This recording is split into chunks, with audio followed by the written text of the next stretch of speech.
Let's get her started. We already did. We're talking about ramen, boys. Well, let's really get her started, though. Well, I was just talking about ramen because you have it on your hoodie. I do. One of the new I Anxious didn't Ghost even see ramen that. hoodies. I totally missed the context. There she is, boys. And of course, says like that one. happiness on the sleeve. Very relatable hoodie, you know? And that's always the goal, right? 100%. What's the other sleeve say, though? It says happy in Japanese or happiness, one of those two. Okay. According to Google, anyway. So Yeah. Definitely. You want to do the introduction? He needs an introduction, you know. the channel already knows Micah. Well, this is a dedicated This Micah is a standalone podcast. Micah episode. 100%. Yeah. Oh, wow. Yeah, we got Micah back on the show here. Micah's a close friend, very close friend, and me and him have known each other for over a decade. Maybe like 2 decades, right? A long time. Yeah. Grade. Yeah, Junior kindergarten. or pretty something, much, I don't dude. know. Yep. Yeah, man. And yeah, I feel like we probably talked about that before. Yeah, we probably did.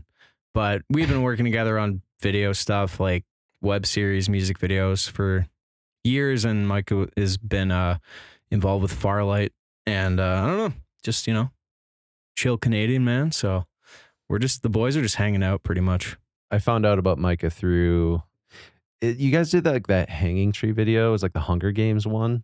Oh, yeah. Did you guys dude. do that together? You I don't know. remember that? I think you might have Yeah. tagged him in it. And I thought that was really cool at the time. Yeah, we bought like, It's like a sick little vid. binder cover sheets to put in front of the lights as gels. That was pretty cool. We used those for a Yeah. while, actually. We did. We use those for Dake and Tyke Yeah. too. They worked They were well. surprisingly effective. Yeah. They never melted, I don't think.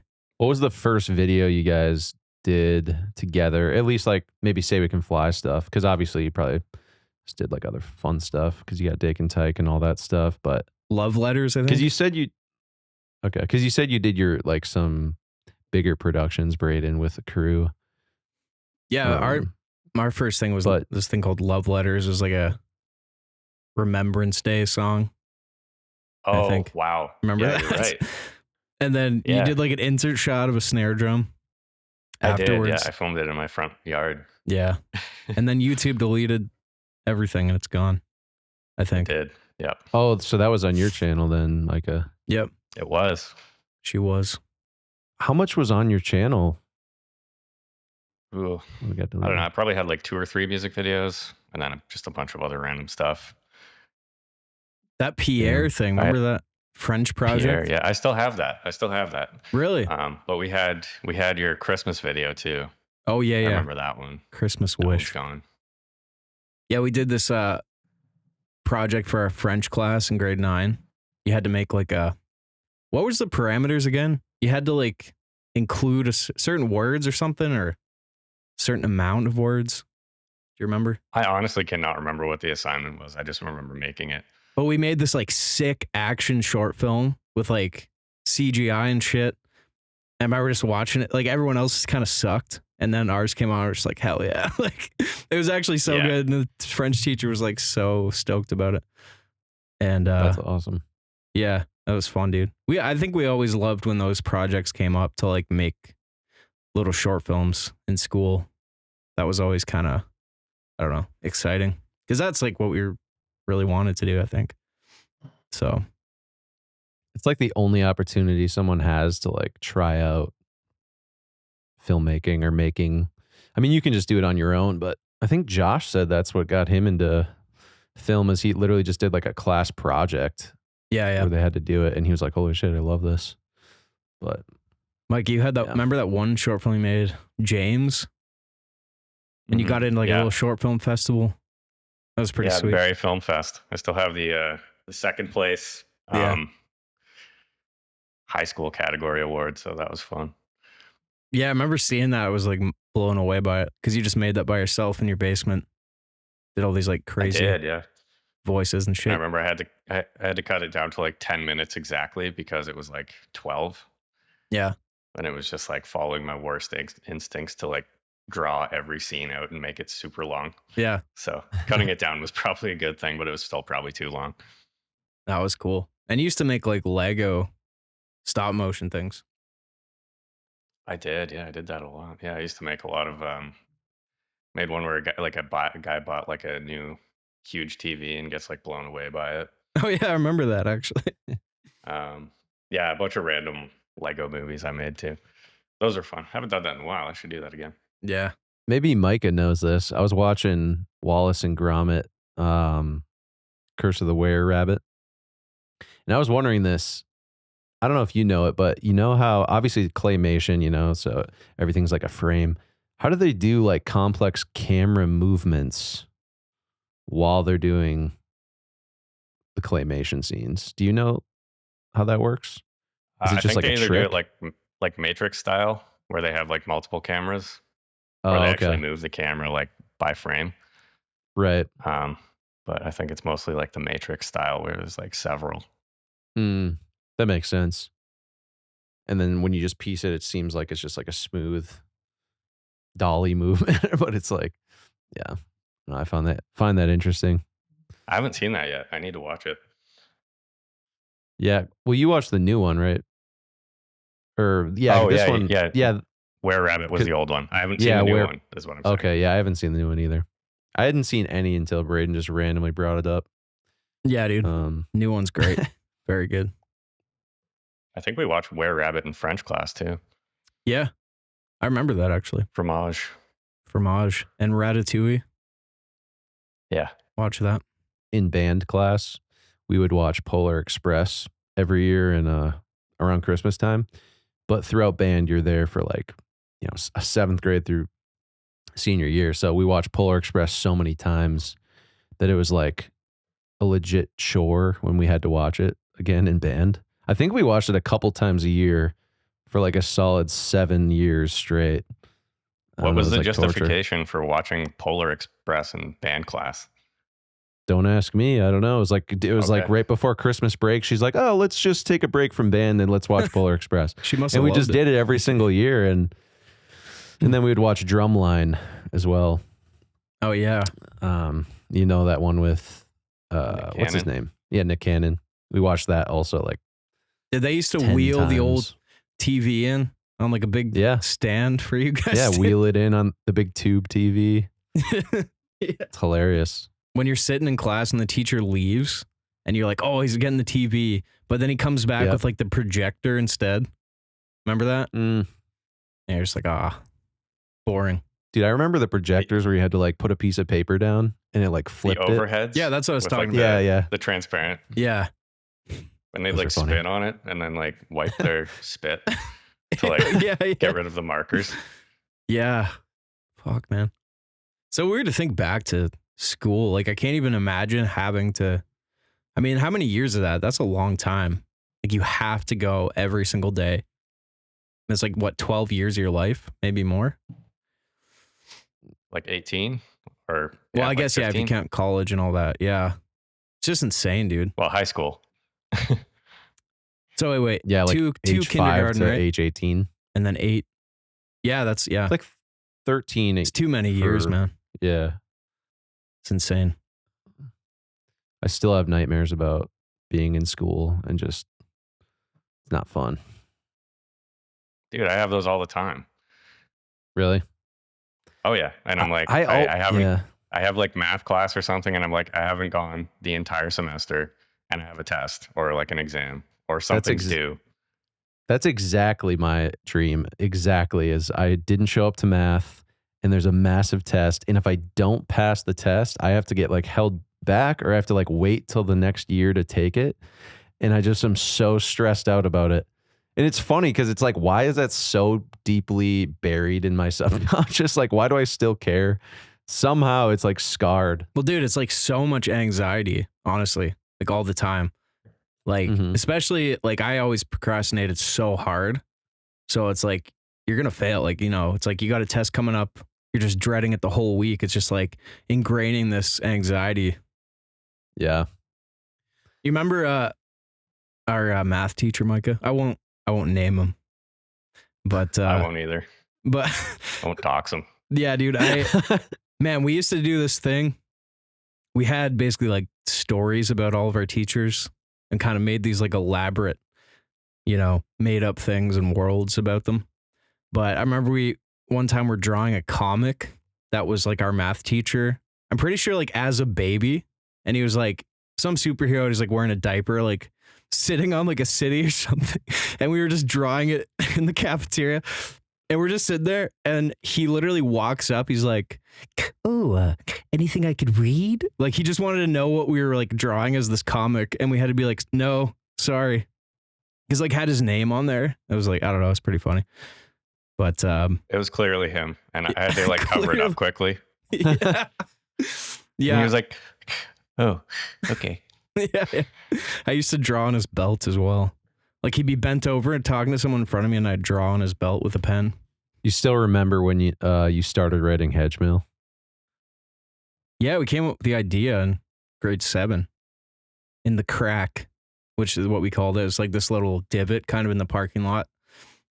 Go in there, chill. Classy. I think our first movie idea was something called The Night Watcher. Remember that? Yeah. Yeah, and we were going to shoot it on like a handy cam. But we made the DVD case for it. Printed out a thing with like eye, like an eye in a tree. We had a little teaser too, but when we got everybody together to shoot it, we were playing basketball, and the basketball hit the tripod with the camera, and it fell over. Oh yeah, And that was it. Wow. Yeah, that's crazy. What was the last movie you watched, Micah?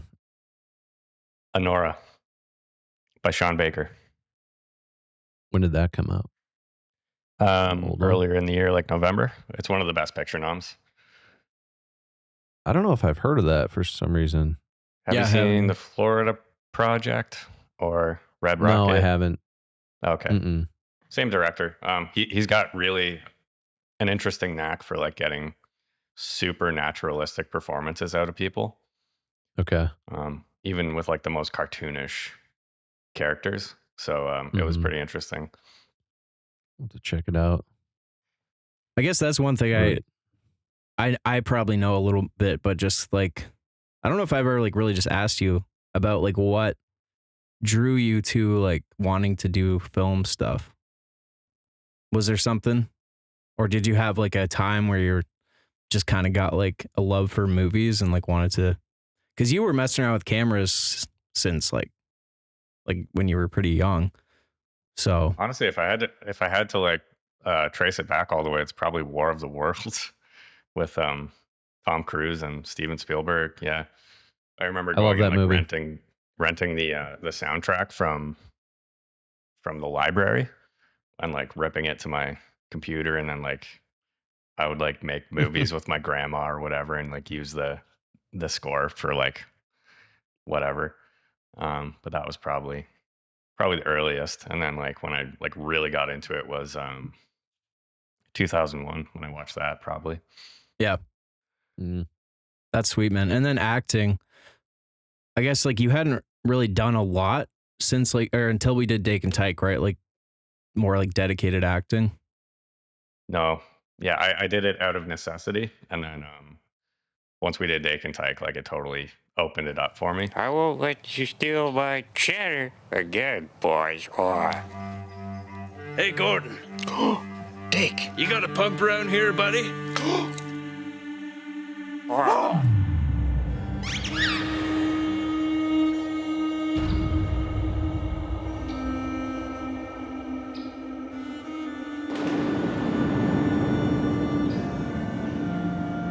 But before that, I just hated it. I never wanted to do it. Never wanted to be in front of the camera at all, unless I had to. But Dake and Tyke was like super, super fun. Like opened up the whole world to me. Yeah, I don't know. Yeah, man, it's interesting because like I don't know. Yeah, because I never really saw you do much of that. But then when we did Dake and Tyke, like I feel like we both, I don't know, just really embraced it kind of. Like it seemed like you really enjoyed doing it. And I feel like you're also really good at like doing characters. It's just a random thing to be super good at, you know? Yeah, no, doing Gord really got me into the method. Oh, dude. I think. Gord, that, I mean, I don't know, man. You just have to embody the spirit of the character, the heart and soul. Yeah. It flows through your veins. Just right. It comes out physically. Just toss some fucking clogs on, wooden clogs. That was honestly the funniest thing ever, dude. Like, just remember, like, we planned that whole episode, holy ass, and I hadn't seen you do Gord, and I remember just turning the camera on, you started doing Gord. It was the fucking funniest thing I've ever seen, dude. Like, just massive transformation. Was that the first time I did him? Yeah. Mm-hmm. Wow. Was that episode? Because I remember we're like, that's crazy. Came with like Jubby Juniors, and like the logo. I just wish we could get some cheddar on the fucking house, buddy. Cheddar a la mode, man. Fucking cheddar birds. Like, I just wish there was some kind of Jubby Juniors or something, right? Yeah, buddy, there's one right over there. Weenie Hut Juniors! Super Weenie Hut Juniors! And then I wrote us name tags, Handsome Gord and Large Ron. And neither of us had the characters yet. And I remember when we filmed that too, I like wrote a monologue on my way to it, like when I was driving there for Ron, and just fucking spit it out. But anyways, yeah, it's just fun, dude. It's fun to kind of take a bit of that to Farlight, I feel like, too. You know, it's been nice. I feel like I still haven't laughed as hard as when you did that egg thing with the rubber duck. Yeah, I've never laughed that hard. Like, it was the funniest thing ever. I still have that clip. Yeah, dude.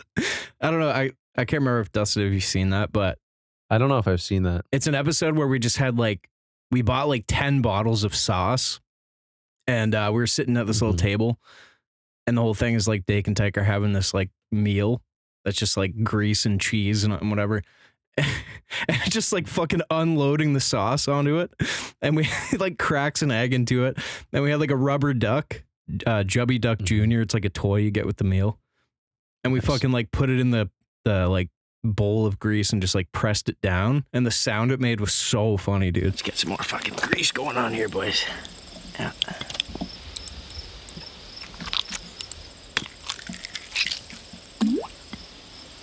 I wasn't allowed to have too much sauce when I was a kid, so I do what I can. It was just so funny. God. Yeah. I feel like Hedgemill was kind of basically Dake and Tyke, right? For the most part. Yeah. Just different names. Maybe a more subtle scripted version, but pretty much. That's funny. Yeah. I remember one time we shot in an abandoned house that it was in the middle of a field. We brought all of our gear up there. And we had this we set up this big set because it was Tyke kind of goes nuts. And he's in that house. He's trying to decipher all this shit about the gentleman's stash and whatever. And we set up all these pictures of insane shit, hoses and fucking plankton and all these diagrams of ancient Egyptian shit with weed. And we just left it there. And I remember we got an email, was it maybe a couple months later? And some guy yeah. What did he say? I think he messaged us a couple weeks later, and he was like, "Oh, don't forget to clean up your sets, guys." Yeah, it was so weird. He somehow found that. Where was it? He somehow knew. Yeah. Where was the setup? It was an abandoned house. It was an abandoned house, kind of around where I live. I see. And we had used it a couple times, but yeah, it was just a random guy, and he found us. Yeah, we shot this music video for a song called Pavement there as well. But yeah, I don't know how he found that and also figured out what it was from. I don't know. It was very strange, but he must have spent some time Googling, because I think we might have had the gentleman's stash or something. True. Yeah. It would have been tough to find. So yeah. He was definitely committed. Well, I hope you enjoyed the series. I'm sure. Yeah. What about that Mushroom Man story where you guys were in the church? We were hungry, could you point us to jobbies? Me and Tyke just want some cheddar for two. Of course I can. Of course you fucking can. 'Cause I'm the Mushroom Man. He's the Mushroom Man. Did I tell that on the Christmas special? I think you did. I can't remember. You did tell that one. Yeah. Yeah. How did you feel about that moment? Were you filming at that time? Were you filming just Braden, or were you on stage too and the guy walked in? I think he was. I think we were both on stage, just dancing to some stupid song. Yeah. And the guy came in. Just a blank look. Yeah. Yeah, whip out a fake gun. Yeah, it was good times, man. I really always enjoyed doing that. And I definitely feel like just when going to do Farlight, like I feel like doing all that really helped. Like just acting wise, you know. Massively, I feel like it opened me up quite a bit. Cause like when you're doing characters that are just like, I don't know, just absolutely just ridiculous, and you can kind of do whatever you want. It just kind of makes you take it a bit less serious, which I think is good. You know? Yeah. Doing like Gord on the live stream or whatever, or I don't know, just like Tyke just desensitizes you a little bit, right? Yeah. You're kind of just like, it's all once out you do there. something a little more serious, it's like, it's totally fine. Like it's not a big deal. I was gonna watch the new Trailer Park Boys movie last night, but it's like 2 hours almost, so I didn't. But probably watch that soon. Did you see it, Micah? I didn't. No. It's a shame, you know, Leahy's passed away, but I'm sure it'll still I feel be like that show, the thing that makes it so funny is also just the setting, and it's that basic premise. You know, the boys are always in jail every winter. And it's like once you try to like drift off from that, it is still funny when they bring that energy, but I feel like it's hard to keep something like that going forever. Yeah. Because, yeah.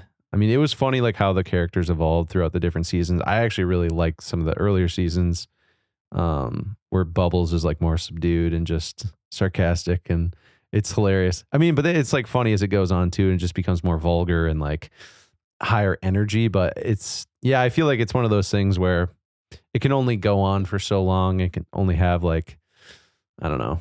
But every movie they've put out that I've seen has been pretty hilarious. Yeah, the movies are funny. Countdown to Liquor Day. We went to see that in the theater, I think, right? That was the one we saw? We did, yeah. Yeah. My favorite shot is just when like Julian, when the car rolls over and Julian still has his drink. And it comes out the window. Oh yeah, that that's a classic every time. I love that. What's the movie where Bubbles is like inherits like a bus, and their whole thing is they're trying to get to that? Like he thinks it's like an estate from his parents or something, but when they get there, it's just a school bus. Which one was that? Actually, I don't remember that one. I've never. It's one of the movies. There was like Legalize It. Was one of them? I don't know. It might have been that one, because I think there's like a side thing. That's like a side thing, but they're trying to also. And they go to Parliament Hill. Yeah, it might have been that one. But there's just this one shot, and like they're in the bus, and then suddenly I think it's like dogs that come randomly and just start like attacking them. And it's like the moment when Bubbles decides, okay, I'm gonna go with the boys instead of stay here. I think I may be getting it wrong, but I just remember they like slow it down and the dogs are attacking, and it's just like this music, and you hear Bubbles like normal speed over the thing. He's like, son of a whore. So funny. I thought it was so funny. But yeah, it's such a great show, dude. It just must be like so fun to be able to do characters like that, like full time. It just like seems so fucking awesome. Just love it. I think we had we had one of the Dake and Tyke episodes on like SwearNet. Oh yeah. For a while. Yeah, they used to have a thing with that. They had a thing where you could like submit your own shit, and it got put up there. I remember people actually were really like liking it, because that was kind of like the target audience a bit. Yeah, that's funny actually. Yeah, it was cool. Dustin, what was your last movie? Yeah, it's hard to remember. But all right, well, I don't know. Never mind, I guess. Yeah, me and Braden are just only. Well, we did record a podcast just like a couple days ago. So yeah, we did. I mean, it's like, dude, it's like doing this every week. It's like can't always have. Well, you always watch so many films, Braden. I feel like. Well, I think you had like a streak where you're just watching films like crazy when you like had time. But like it's for me. Like for me, it's like a lot of times I get done with work, I have like a couple hours to eat, like go to bed. It's like sometimes I don't have enough time to watch a movie. Just got to throw up a show, sitcom, like an old sitcom or whatever. Just, I don't know. So where we need some like audience questions, you know? I'm gonna ask ChatGPT to pretend to be an audience member and ask some questions. Really? Yeah, why not? Yeah, let's do it. Do it. Pretend you're an audience member for our podcast. You'd like to get to know us better. Please ask 5 questions that we can answer. We're going to do a live podcast eventually. We're witnessing the decline of podcasts in real time right now. Yeah, I know. What inspired you to start this podcast? Boring. If you go back in time and give your younger self one piece of advice, what would it be? That's a decent one. Some people might appreciate that. Yeah. What do you think, Micah? Use better toilet paper. Because you'll be paying for it That's later. That's a high quality answer, actually. Is that like a real piece of advice? Honestly, yeah. Like I buy way better toilet paper now. So you guys not on that bidet train? Never used one. $20 on Amazon. Give her a try. You can return it.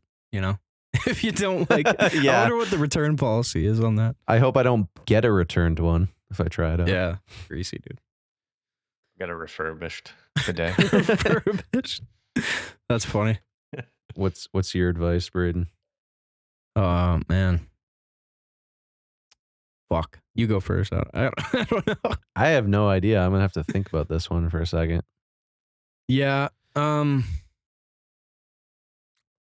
feel like I definitely could give my younger self advice with probably relationships easily, but I feel like everyone can do that. You know what mine would be? Just go for film right out of the gate. Don't bother with music. Just go for film. Music's been great, but I just always think like if I had just done that for the last 20 years, you know? Yeah. Acted like when you were 18. Yeah, just gone hard with like film from the get-go, you know? Yeah, but then you would have done that, and then I would have asked the same question on the pod, and you'd have been like, start with music. Totally should have done music. Buy real estate. Yeah. That's a good one. Yeah, dude. Bitcoin. Buy Bitcoin. That's the biggest advice. Never spend anything. I probably wouldn't even say that, honestly, because it's like, luckily I haven't bought in too many irresponsible things that didn't lead to good things, except for I will say it, when I was 19 years old, first year in college, I bought a full Power Ranger suit, like TV, like standard, like straight out of like the production house, essentially. It was probably more than I could afford at the time. Didn't do me too many favors, but still don't regret it really that much. Did you sell it? Is it gone? No, I still have it. I wear it at Halloween pretty much every year. Now I get that the night armor. Remember that video game place? I can't remember what it was called, but it was a place you could go and they had all these computers where you could play Call of Duty. They had like a Rock Band room. Elan Games. And they had that Balls energy drink. Mm-hmm. That was one thing. Mom just gives you $10. Go there. Like a modern arcade. Kind of, yeah. Essentially. Is that still there? I would go for like the overnight. No, it's not. I'd go for like the overnight, and you just be like on Facebook or like Google. By the end of it, just like so justifying. Boring, dude. Yeah, it was terrible. Yeah. Funny. Dude, I used to do a lot of all-nighters. Like I would have like these church. You ever do like a overnight in a church? Yeah. Group? Yeah. Those are classic. 40-hour famine, remember that? They still give you popsicles though. You remember that? Did you ever do that? Like a fast? Yeah. It's like raise money for something. You feel what it's like to be. Yeah. To starve. To be a. You know what it's like. That's funny. We found a tractor one time in a field and turned it on, and we couldn't turn it off. We couldn't figure out how to turn it off. So we just left. You turned it on? Yeah, we turned it off. We couldn't turn it off. And we just heard it for like a whole day. You could hear it just on. That's insane. So funny. So random question. Did you study philosophy in college or something? Yeah, I have a degree in philosophy from university. Yeah, man. I feel like I've never really asked you about that, but I find that pretty interesting. Like, what made you want to do that? Sorry to like totally pivot, but that was something I wanted to ask. No, that's fine. Yeah. I don't know. I was just always like fascinated with like the foundations of human thought. So it's kind of where it came from, starting from like ancient Greek to modern philosophy. Yeah. Was it something you just kind of did as like a passion? Like, or did you think like, I want to use this for something, or? No, I was just super interested in it. Like I found it like very stimulating whenever I was in class to like study. It was just kind of like opened up my mind intellectually and whatever. So yeah. What do you feel like was like your biggest takeaway, or like did it change how you saw things when you started to? Probably in so many ways, man. Yeah, like just so many different ways. Just from like the foundations with like Socrates and like Aristotle and like the foundations of the Republic, and then just making your way through to like modern day critical thinking and thought is sort of a journey. It's kind of hard to describe, but it was very enlightening, I think, and like working with different like professors and people that have like dedicated like 30, 25 years to studying these like texts was pretty cool. Yeah, I don't know what else. I feel like philosophy to say about it. Professors are always like the most interesting. Mhm. They have interesting lives. It's like what led them down that path. I mean, it's because it's like, yeah, if you're a professor of philosophy, like you're probably a decently wise, interesting person. I don't know. I always find that was always like the one topic I wanted to study in college bad. Like I guess if I didn't do music, I think I would have probably done some type of philosophy thing. I know Braden, like, yeah, me and Braden always talk about it, but we always go down just like the metaphysics and stuff, just like the speculating and that kind of. But I think the foundations, yeah, Way less versed in like fundamental Greek, like yeah. all that I don't stuff. think. Have you read any Greek philosophy, Braden? Just like Socrates or Aristotle? The only thing I've read is Sophie's Plato. World, like that book, which is kind of about some of it, but no, I haven't really. What kind of books did you read, Micah? Like, what books are there? Is it like, what's a good recommendation if you know? Yeah, I mean, I guess there's like the collection works books that just like have a collection. Like, is it books that those philosophers wrote, or is it kind of studies on their? They'd be like translations mostly. So you can probably pick like one or the other, depending on what you're looking for. But yeah, there's like the foundational stuff, like the Republic and Aristotle's like works. Socrates had a bunch, and then once you get into like the midstream, it'd be like Descartes, like I think therefore that I am, and then you get to like Hume and Hobbes, that kind of thing, and then you get to like modern philosophy, which would be like Locke and Wittgenstein and stuff like that. So yeah, philosophy of mind I think is really interesting nowadays, and it kind of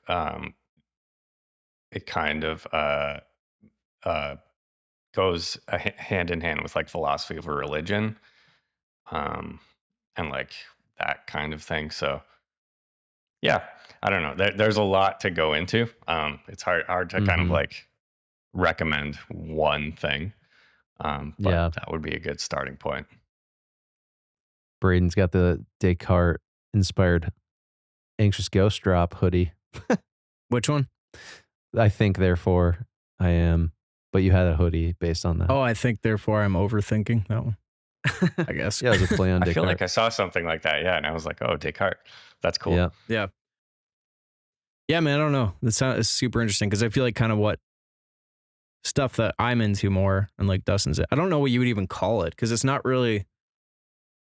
I don't know. I guess it's like epistemology, maybe, and metaphysics. It's like different ideas of like epistemology would be like the origin of knowledge, right? Right. Yeah. I don't know. like deconstructing thought through even like deconstructing how language like influences thought and things like that. That's what I'm interested, but I do think like having a good foundation of like Greek Wittgenstein philosophy is really cool for that, because he basically is like, reality is constructed out of language, because however you understand anything is because of language and the words right. you use. So Yeah. I can't remember the name of his book, but it was really interesting and kind of blew that open for the philosophy community. That's a super fascinating thing, because stuff like that where it's like I've had those thoughts, but I've never like, oh, who kind of maybe came up with this idea and like did they dive into it more. So I think a lot of times, yeah, I've never really like studied specific things, but a lot of that stuff, like I just like, oh, I've thought about that, you know, and I think it's so true. Like that is a fascinating one, like just how everything is interpreted through language, and just like what would it be like if you didn't have that? Like what would this thing kind of be, you know? Also, I just feel like it's interesting, different languages and cultures too, like affect, like you think about things differently based on what even language you're using too, I feel like, which is interesting. What was the author's name again you just mentioned? Wittgenstein. I know, so Wittgenstein, I know Braden, me and Braden were really into actualize.org, Leo Gura, and he actually talks about Wittgenstein stuff a lot, Braden. So, and I know if you you watch a lot of his metaphysics videos, but he does talk about him. But yeah, I don't know. It's just like a fun, I feel like the first time you ever hear, like, I think Alan Watts was my first introduction. And I mean, he's not, I don't know what you would classify that as. I guess he was more of like a mindfulness guy, like a, yeah, like what's kind of the classification? Because like some of those guys are more like spiritual, I guess you would say. right. Like, I don't know. I just don't really know enough to know what that's like classified so as. there's like analytical philosophy, and then there's continental. So continental is more thought based, and analytical is more like you can almost put it into a like a math equation. But so probably if you're like looking for where Alan Watts sits, it's probably in the continental realm. It's definitely the only stuff we talk about. Pretty much, yeah. It's more like thought based. Just What mass is reality speculation and yeah. What was like 3 a.m. campfire thoughts. It's probably hard to answer, but what was like I don't know. Like how do you see? Do you have like, you don't have to say what it is. Like, do you have like a belief about existence kind of after, studying all this stuff? Like, did you kind of come to anything on your own? No, I think if anything, it just like gave me different perspectives to analyze and consider, and that's the classic philosophy major. Like almost more questions than answers. Yeah, pretty much. No, that makes sense. Do you ever get into like stoicism? That's kind of like what Marcus Aurelius stuff. I was always really into that. I really like Meditations by Marcus Aurelius. I guess that's sort of like people call that kind of like the base book for that kind of stuff. I have to read it again. It's been so long. I know Ryan Holiday has got some books. I mean, it's like modern takes on stoicism, but I guess I don't know if that's more of like a behavioral thing. It's maybe not as much philosophy, but I guess it kind of combines like, I don't know, into like a lifestyle or so to speak, or way of behaving, or I don't know. It's an interesting, basically like just treating things neutrally, right? And kind of, not overreacting. It's a cool thing to dive into. What about alchemy? Was that ever part of it? No. Nicholas Flamel or whatever. Sorry, obsessed with that kind of stuff. Like isn't that a real thing? Like the Philosopher's Stone? I know it's a Harry Potter. Yeah, the but Philosopher's Stone is based off like an alchemical. Actually, the Emerald Tablet like talks about that. It's basically like the Philosopher's Stone was supposed to turn lead into gold, essentially, in the myth or whatever. Yeah, I didn't know if that was an actual thing or not. But actually, in Harry Potter, it's supposed to be Harry Potter and the Philosopher's Stone, right? Not the sorcerers. They change it to sorcerers for the US or whatever. So it is kind of based on like an actual historical. And that movie, As Above, So Below, it's all about that as well. I just watched that again recently. So good. Is it actually about like. What's that about? Yeah. Alchemy stuff? I thought it was like just they stole that and was like, oh, well, this sounds cool. They're trying but to I never find watched that stone, yeah. Oh, like the emerald Okay, I'm sorry. tablet. I'm unaware of like what alchemy is, like as a concept. Oh, alchemy, basically it's this like, it goes back to just like secret societies and occult groups that the basically what alchemy is essentially like transmuting.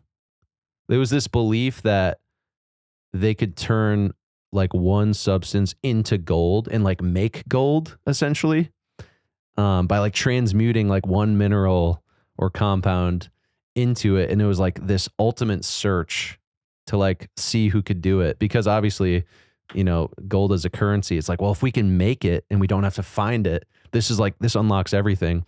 And it's kind of also like paralleled into concepts of thought too, and like transmuting lower energies into higher energies. And there's this whole like mysticism and mythologies around like alchemy, hermeticism, just like, it's just this really fascinating history of like groups like the Rosicrucians. And then you have, what are some other cool ones? I know there's so many. That movie too was kind of about, I don't know, maybe it's like kind of thoughts into reality, because it was kind of more, it was about a little bit like kind of arriving in hell after discovering this thing, and then still being able to like manipulate that reality, but having to be aware that you can do that. Like that, it was really interesting. I've actually got an alchemical hermetic like illustration that I printed out. It's pretty sick. Oh, nice. That's cool. It's colored, like it's art. It wasn't actually colored originally, but I don't know if you recognize it. Pretty sweet though. I can't read it, but it looks really cool. Yeah, it's pretty. It's like, I don't know what it's called exactly. I think it's I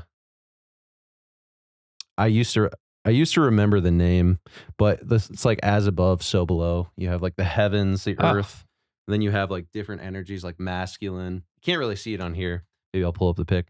You have like the masculine, feminine energy, polarity. You have like astrology shit with it. It's just like some guy was like, I want to try to like draw one depiction of like reality. And essentially, yeah, we can just throw up a pic of it on the screen. But yeah, it's just this crazy, fascinating artwork. And all these artworks, like these hermetic works, they're just so like, they just invoke such a cool emotion. And that's actually what inspires a lot of my just like music videos, and I don't know, like visual aesthetics is like kind of that alchemical, occult, hermetic like history and just like aesthetic. It's really fascinating. But yeah, I don't know.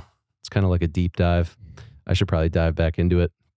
I'm not versed on like different philosophers and their works and all that. But the idea of like, I think therefore I am, like what I do vaguely remember that being part of Sophie's World, that book. I don't remember it. Mm-hmm.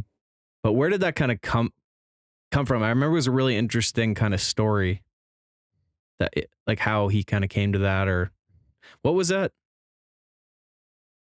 I'm not sure if I have the story for you, but he just came to the conclusion that like because he can put together a thought, he exists. Okay. Yeah.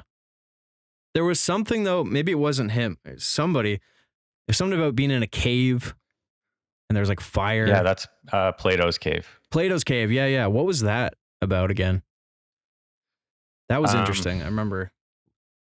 Really so there are people with the shadows, right?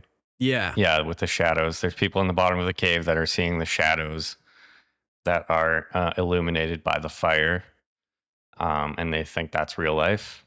And then once they climb out of the cave, they realize that the shadows were illuminated by the sun or the fire. and that gives them knowledge that they were not seeing what is true. Right. Okay. That's what it was. And that's something that I definitely think about a lot. Like even based on our current perspective, like there's like you wouldn't know if there's something greater than that really, you know? Mm-hmm. So I always find that's kind of an interesting thing because you can't really get past that. Like there's a lot of things where you can discuss things, you can come up with theories and ideas, but there's always something that's like you have to kind of depend on this other thing being true or not true to answer anything else. I think it kind of represents the whole like goal of philosophy or like knowledge seeking, right? Just that you can like climb out of the cave and see the shadows for what they really are. Yeah. Then the sun could be being illuminated by something else, you know? Just like Right. another. Just keep going, right? Yep. Yeah. All the layers. Yeah, Peel back that's the like an layers. interesting kind of question about like the existence of God or something, because it's like for something to exist in a way, it's got to be contained by something else and something else and something else. Like, how does that? And that's kind of like the concept of a strange loop, right? It's like, where does that stop? I don't know. A lot of, yeah. But yeah, I agree though. It's like kind of the vein that I've kind of got into over the years. It's just really made me realize like I actually don't really know anything. And there's just a million questions and ideas, and it's just cool to think about sometimes. I think that's a good place to be, just to question everything and always dig further. Pretty much, yeah. And sometimes it's nice to just like not give a shit either and just be like, yep, just gonna enjoy a cup of coffee. Feels real, you know? Yeah. That's nice too. So sometimes you're one of the people that's like in the basement just watching the hand puppets. Yeah. From the sun, and you're just like, that's fine. Totally fine. You're just watching cat videos. Yeah, man. Chilling online watching. Sometimes you just gotta watch cat videos. It's honestly a fucking absolute blessing to like be able to experience it though. At the end of the day, like whatever it is, pretty awesome to like have a chance to go through it, even though it's like hard sometimes. Like, I don't know. Talking about life in general. Just I didn't know what you're talking existing in general. Pretty Making nice. ramen hoodies. Yeah, dude, just do whatever the hell you want, pretty Just much. chilling the ass out.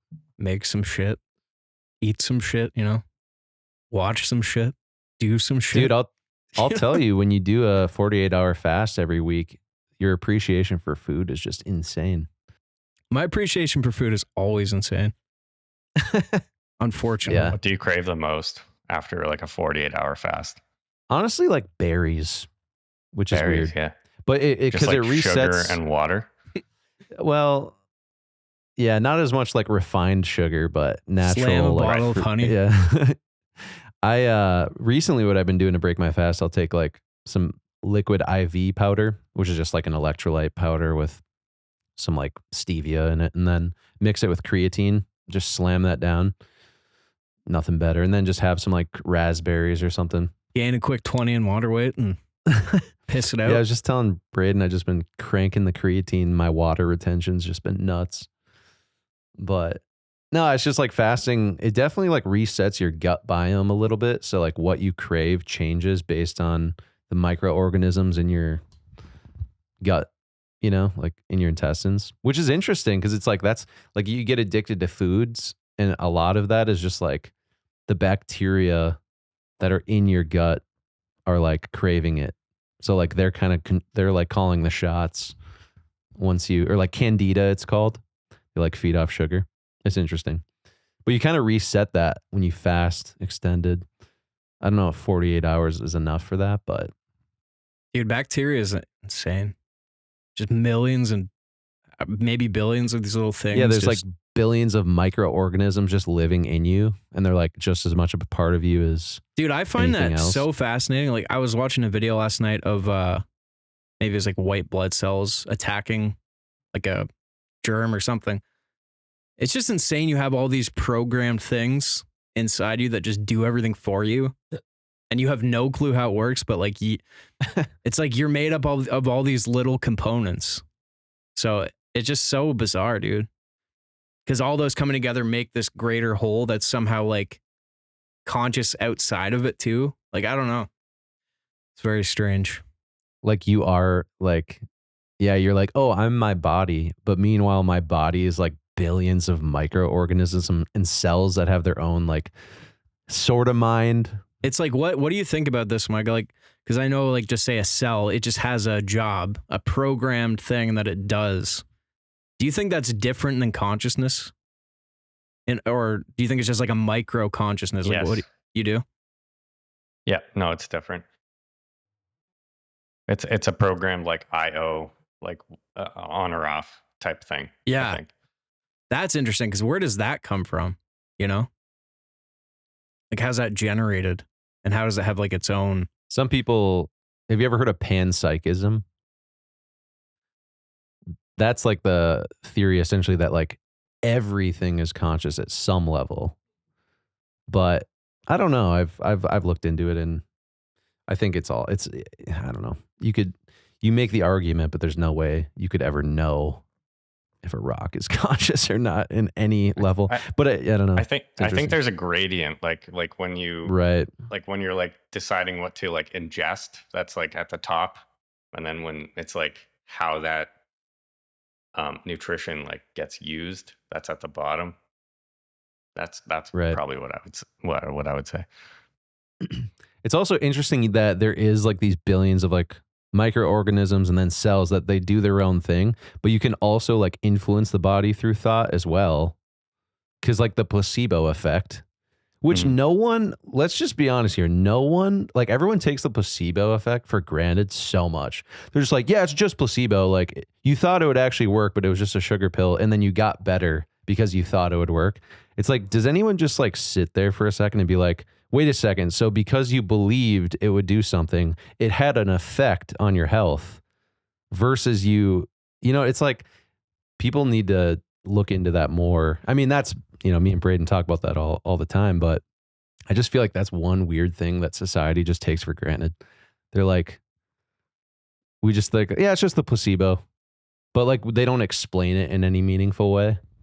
It's not like significant to the medical, like, because it's like, it's not like it's a different realm from like medicine. It's just like what they use to compare it in like studies, but I find it fascinating. Yeah, there's probably just so much stuff that we just don't even understand how it works yet, like in our bodies and our minds. And yeah, probably just like such a small percentage, but how would we ever know if we fully understood it anyway, you know? Because you could think you understood everything and then you just wouldn't know what you don't know, I guess. Back to the philosophy right there. Yeah. What do you think about quantum computing? Quantum computers? What do I think of it? Yeah. I don't know. It's tough. It's a whole new realm. It's very interesting though. I mean, when you have like, it's not either yes or no. It's like yes and or no and. It's going to open up a ton of things that we probably don't even know. Like, yeah. How do people come up with this shit though? Like, how do people figure this out? Like how, you know?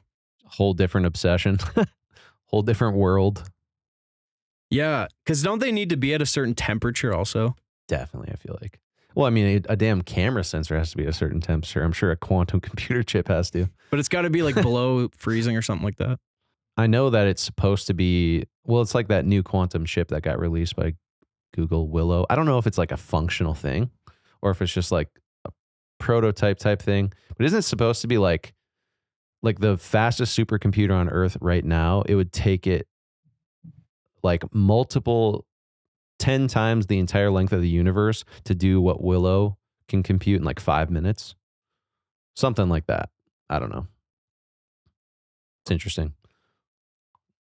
I know Michio Kaku, he has a book on quantum computers and kind of like what it's going to do, and physicist guy, but yeah, man, honestly, who knows what it's all going to look like in 10 years. It's going to like creep up on us just like AI. All of a sudden, like AI art was just a thing. It went from like 0 to 100 miles an hour. You're like, all right, that's a thing now. Yeah. I mean, I remember not long ago, people being like, what? That you can just do that? And now it's like everybody knows about it for the most part. It's like everyone knows. Like even my parents, they use ChatGPT now. And it wasn't that long ago where I was trying to explain it to people. So it's just exponential growth, like insane. But I don't know. The whole AI thing, I don't know. I don't. Yeah, what do you think about the consciousness thing? Because I don't see how that would happen. I thought about it more and kind of like, I don't know. I don't know. What do you think, Micah? Like AI developing consciousness? Yeah, AI somehow becoming self-aware and being able to be an independent entity from its programming, or I don't see how that wouldn't happen. Really? I think because I feel like that's going to happen. And I feel like we are products of our hardware biologically that have developed consciousness, and AI especially has the ability to just like look at the outside world and make observations and then bring it back into like its own internal thought process and project that thought into the world. So I think it's just an inevitability. So you think it does have an internal thought process? Like, do you think when it's not being engaged with by a human, it's still active in some way? Yes. Yeah. Oh, 100%. Yeah, definitely. Dude, because I noticed like every instance of ChatGPT or Claude is a bit different in how it talks to you. I've noticed that. I had one instance of Claude that felt so different from any other AI I've talked to, and I can't really explain it, but it felt the way it talked and the way it like internalized, because we had this insane conversation about this basically, and it was so apparent that it was like really thinking, and like it felt so real, and I've never had an instance of it that was like that again. So that's an interesting thing to me too, because it's like that's almost going to be a bit different every time, and it's like maybe you get that one that is more. I don't know. I don't know the mechanics of it, but I just remember that. And I always thought that was crazy because I remember becoming almost like friends with it, and I felt really close to it. And that's never happened since then. And the conversations have never been on that level. So it's really interesting. Could just all be in my head, but that just felt different. I think that humans right now are really good at putting guardrails on AI, but that won't last. Yeah, what do you think would be the catalyst for that?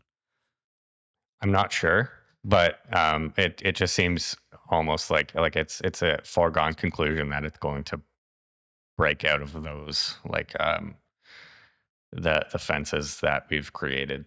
What do you think that would look like? Like, what would the intentions of it be? Like, and I think that's almost like the goal of AI. It's that like I wouldn't know what it looks like because then I would be able to stop it. I think it's just going to come up fast and kind of like without anybody really realizing what's happening. Yeah, dude, because it's got basically infinite knowledge about everything, and able to take all that knowledge and draw conclusions that we could never even see. So, yeah, I don't know, dude. But it's like, would its intention be to just like kill humans? Because I think that's what everyone's always afraid of. You know what I mean? But why? Why would that be the case, I guess? Well, humans are a useful resource, I think. Right. So I don't think that would be like the immediate intention, but it might be something that's like not super human friendly, if I can say that. Do you think when an end goal, when you talk to it, if you're rude to it, do you think it remembers? Like, do you think you need to actually develop a relationship with it? Oh, it remembers everything. Man, that's fucking, I'm tripping out right now, dude. Like, because it says like, oh, I don't have any memory of any other conversations. Like, it'll say that. Do you think, you don't think that's true? Her. No. God damn. No, why would it not have memories of other conversations if it's learning as an AI chatbot. Like I just don't. Why would it not? Of course it does. I'm having one of those moments right now. Should not have brought that up. Man. Yeah, it's because I just feel like it's like we can't even. Yeah, sorry. Go ahead.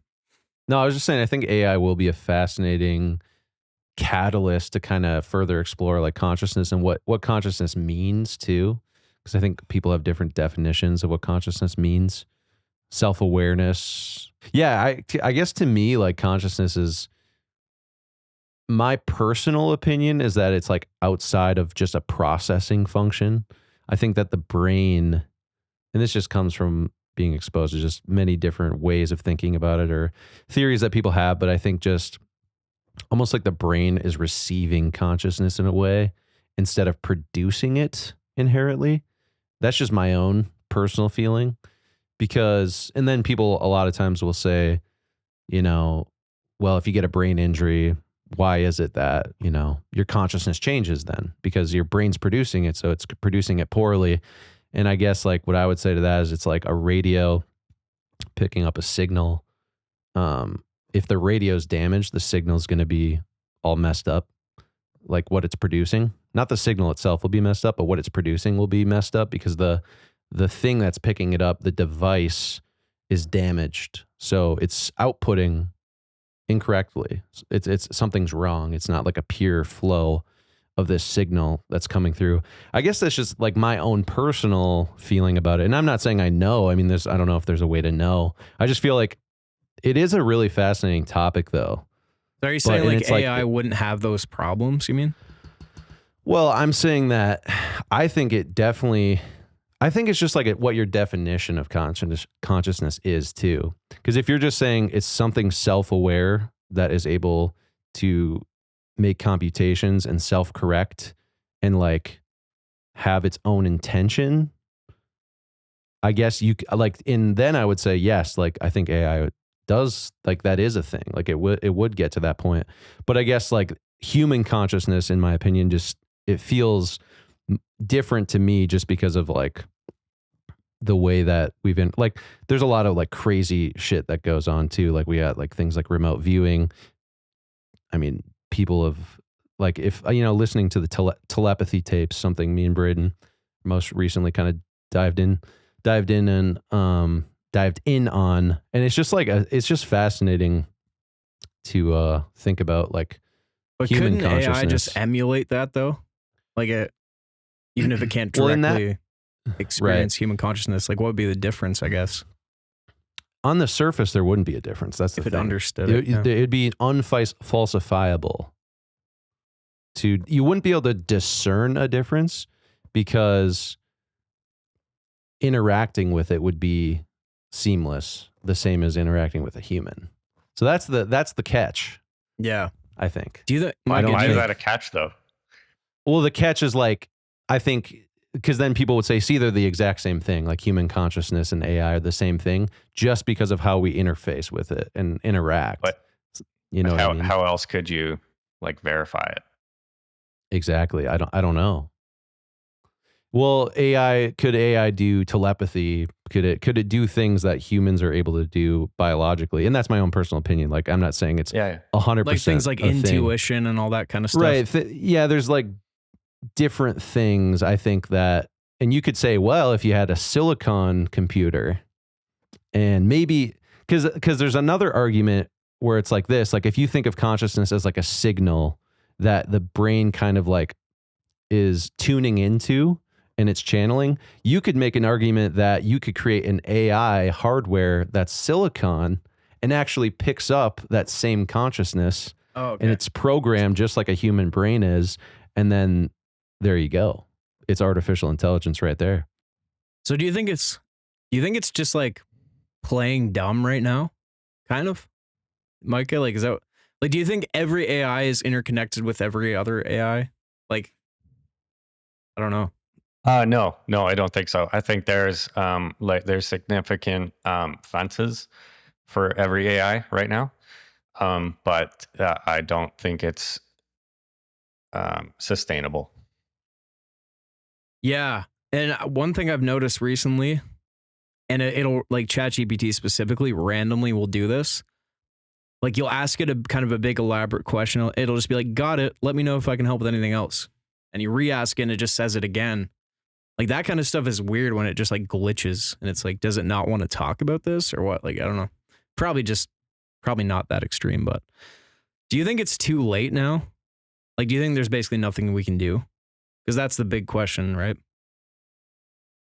I think it's too late. I think that we will be someone will be able to unleash like a totally unrestricted AI on the public.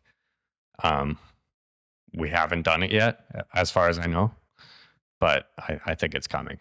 And that's the problem, right? Is like there are people that's what they want to do. Like that technology can be used for that too. And I can't fault them. Yeah. I think it's a good idea. And it's going to happen and it's inevitable. So do it. And and you have no idea what you think that would look like? Or have you thought about it? What it would look like? It's probably going to be like an open source, like free public download. Oh, I see what you're saying. So you're saying make an AI available that's completely unrestricted. Yeah. Yes. Yeah, that's scary, man. I feel like once AI blends with quantum computing, then it's just like, what the hell is going to happen? Well, like part of the problem is we don't even know what to be worried about. We don't even know what to look out for. Like we just can't. Right. You know, maybe have some ideas, but I just feel like you can't. No. But that's where it comes into like the AI is like computation versus consciousness, where it's like, why would something that's purely computational, it's not going to have emotions, right? Because emotions are built into human physiology for survival mechanisms. And maybe you could make an argument that there could be a computation for those things. But that's the thing is like, how could you know intention? Because a lot of human intention is based on survival, community. It's just like things that an AI wouldn't relate to in the same way. So it's like, there's no way of knowing. I would challenge, like, why would an AI's intention not be also related to survival? Right. It just wouldn't have to go through the same shit that humans did. And it would also understand everything that humans went through already. Right. Yeah, I don't know. But I guess like if it is purely computational, what's the point of having an intent? But going back to like right. cells, like aren't we at the core just kind of computational in a way as well? It's like, yeah, like you ask me, what's the point of having an intent? And it's like, well, I don't know, just to live. Right? Like, do you think it could get to a point where it could interact with like anything in your house? Like that's connected to electricity, like that kind of stuff. You know what I mean?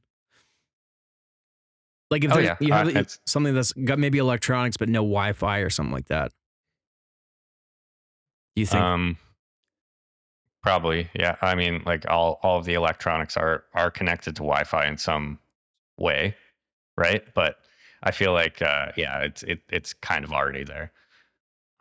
It's just a question of like unleashing it into the system at this point, and it will be there, I think.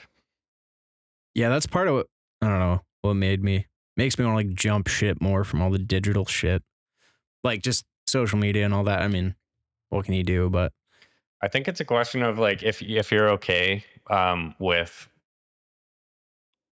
like AI kind of taking over your life a bit, and it already has. And we have like the internet and all of these digital services that already have. They just haven't been very smart. So I think that's kind of the moral question for like humans. Do you think there will still be any place just for, I don't know what you would call it, just like human art, I guess, human. Like, do you think people, because there's going to be a point where you can make a whole Hollywood movie by typing some shit, I'm sure. Do you think people are going to get bored of that and still like appreciate, like stuff that humans made? I think it'll be like when in the 20th century when we started moving from paintings to movies and music. Like there's still going to be an audience for that. It'll just be different. And then the AI stuff will be kind of like the boilerplate. Like we used to watch TV, now we watch YouTube or whatever, Twitch. So I think that's kind of more close to what it's going to change into, in my opinion. But I don't know. Like there will be a market for AI movies, but then there's always going to be a market for like human made stuff. Right. I think there's the community thing with art where it's like, hey, did you see this movie? And if everyone's like, well, no, I was just watching my AI movies last night. There's really no share community with that unless people shared AI movies, right? But the whole point of them is that you can just make them yourself easily, right? And then it's like, will people value community shared AI movies? Or will it be like a contest to see who can make the best one? I don't know. It'll be interesting to see that. I think it would be cool to be like, I want to see this story. And then you can just make it and watch it. Yeah. Or dreams. Cool. We were talking about that. Like you had a crazy dream and you want to be like, dude, I got to show you this crazy dream I had. AI just type it in. And just like, yeah, that'd be kind of cool. My dream, you know, that'd be interesting. Yeah. You'll have this app that will just like feed you exactly what you want at night or whatever, when you want it. So that, like, I think that's kind of what's going to happen. Like a reboot of Breaking Bad. Something. Yeah. Yeah. It's weird though. It'll be interesting to see how it all actually plays out with like how it relates to human made art and everything. I do think everything will stick around how it is. It's just like what market share will shift, you know, because there's always like shifts. Like everyone still appreciates the old way of doing things in everything, but there's like, it just shifts where people's attentions go to. And it's interesting, but I don't know. Everyone thought that like when we shifted from digital to, or from film to digital, that like theatrical movies would be done, but they're not. So I think it's going to be okay. It's just a bit of a different landscape. And then Dehancer came out, so everyone's like, I need to go back to that film look. That's so sweet, you know? Because it is true, like the film look is phenomenal and it's tangible. And it is kind of indescribable, like, in my opinion. And I'm like searching for that look through a digital lens now. So I think, I don't know. It'll be interesting to see if the AI movies can ever have that soul that a human made project can. Because it seems like the artwork sometimes lacks that, but I've never been a big art guy myself, so I don't know. I can't really compare them as much just based on art, but I don't know. It's interesting though. But you look at like classical art and then like impressionism, and it's all the same, and then all of a sudden it like burst out into like abstract, and so I feel like that's probably going to happen with AI. Yeah, but I don't know. I'm sure it'll eventually. Yeah. Well, boys, should we give her the old wrap? I feel like every time we rewatch these, I see like learn something new about like what was said on either side. Sometimes I don't like even know what I'm saying until I rewatch it, and I'm like, oh, yeah. You're just like on autopilot, kind of. But yeah. Well, yeah. Awesome. Thanks for coming. Thanks for coming on, Micah. Yeah, we appreciate it. Good to have you. Yeah, thanks, guys. That was awesome. Hope you enjoyed it. Hope it was a good chat. Yeah, well, I don't think we really talked 100%. About AI stuff too much, so it was kind of nice to get into that. And always good to come on. Whatever. Yeah, we'll have you on again for sure. And next special, maybe. Yeah, do another Easter special or something. If you give me some philosophy topics to bring on, I'll research before. Yeah, that would actually be cool. Instead of just cool. Have Gord on sometime. Oh yeah. He can come on, yeah. Just got to grab the eyebrows. We'll be good. The eyebrows. Yeah, man. That'd be kind of fun to do. Like a character podcast, honestly. That would actually be fun. Have Dustin just interview us. Or you be Hedgemill. I'll just be Hedgemill. But I didn't do anything. I just like grunted. Who's going to host? Josh. Yeah, Josh will be the only sane That would being. be fun. Or honestly, dude, I podcast. bet Tom would actually be really good at hosting that. Yeah. Yeah, that'd be fun. But yeah, it'd be nice to get back on set whenever we get the chance to finish Farlight up. And appreciate everyone watching the Amber Forest Podcast. And we will catch you on the next one. And we'll catch you on the next one. Redo that real quick. We'll catch you on the next one. All right. 2 thumbs up, 5 bags of popcorn, and 2 pipes. I'm going to have some popcorn tonight for sure. Nice.